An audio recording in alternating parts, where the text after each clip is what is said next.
Hello, folks. This is Tony Gomes from Advanced Wealth Management with our January 2015 Educational Economic Update. In this month's video, we will talk about some of the major economic events that occurred last month to give you some insight into what they mean for you as an investor. Please stay tuned at the end for a required disclosure statement.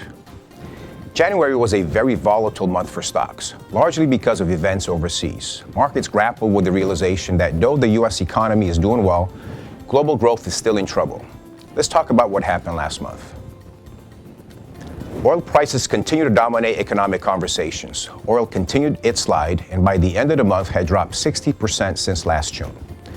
Though low oil and gasoline prices are a net positive for consumers who are paying less at the pump, analysts worry that oil prices are a symptom of weakening growth.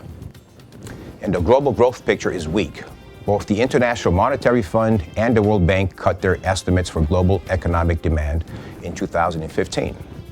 Central banks around the world are also worried and responded with some major moves. While the U.S. Federal Reserve is thinking about raising interest rates, the European Central Bank announced its own bond buying program that it hopes will boost growth in Europe. The Bank of Canada voted to drop interest rates to help fight the effects of oil prices on its exports.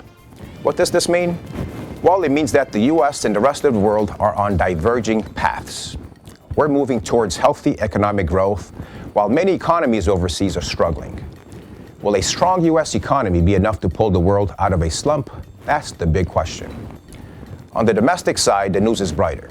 We got our first look at fourth quarter gross domestic product. The first estimate showed that GDP grew 2.6%. Lower than we hoped, however, consumer spending was higher than expected, indicating that Americans are still buying. While 2.6% is a big drop after the 5% growth we saw in the third quarter, a lot of economic data has yet to be analyzed, and we hope for upward revisions in the months to come. Fourth quarter earnings also started last month, and the news so far is in line with previous quarters. Not great, but not bad. Looking at reports from 188 S&P 500 companies, earnings are up 6.6% over fourth quarter of 2013.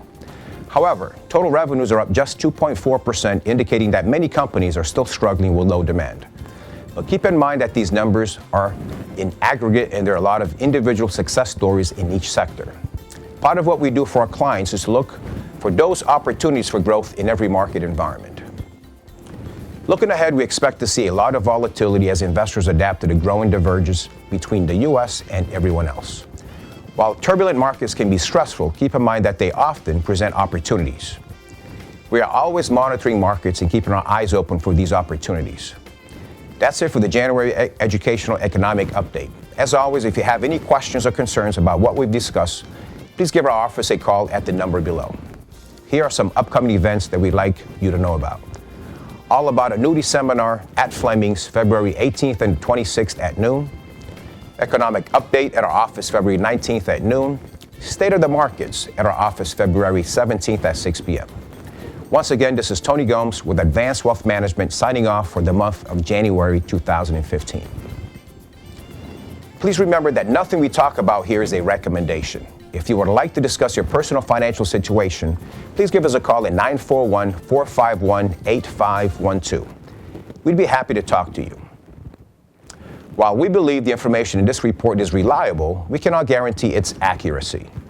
Opinions expressed are subject to change without notice and are not intended as investment advice or a solicitation for the purchase or sale of any security. Please consult your financial professional before making any investment decision.